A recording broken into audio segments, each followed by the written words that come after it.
যে আপনি হচ্ছেন সেই ইঞ্জিনিয়ারিং এর একজন আত্মস্বীকৃত রাজসাক্ষী।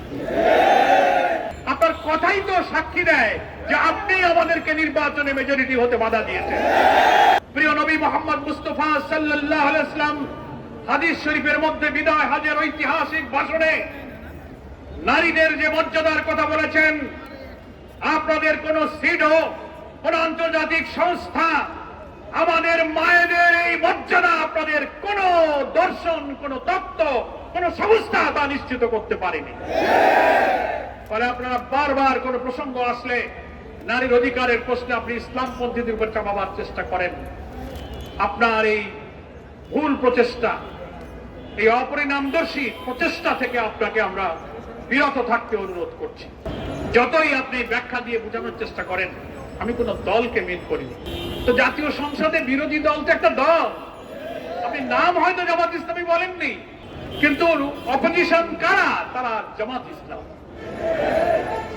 আমি আবারও আপনাকে ভিডিওটা দেখতে বলবো, অডিওটা। আপনি বলছেন তারা যদি বিরোধী দলে থাকেও তাদেরকে আমরা মেইন স্ট্রিমে আসতে দেইনি।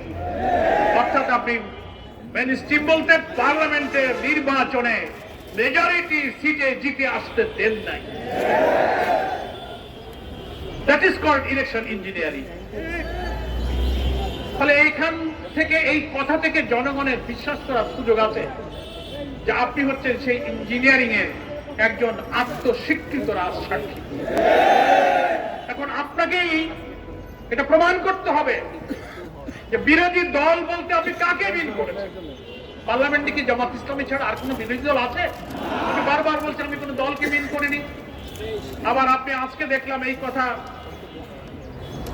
ব্যাখ্যা দিতে গিয়ে, নিজেকে ডিফেন্স দিতে গিয়ে আপনি আনন্দবাজারের সঙ্গে একটা সাক্ষাৎকারে আপনি বলে ফেললেন। এই কথাটা কেন বলতে গেলেন যে আমি যদি কোনো মবের শিকার হই তাহলে জামাত শিবিরকেই দায়ী থাকতে হবে?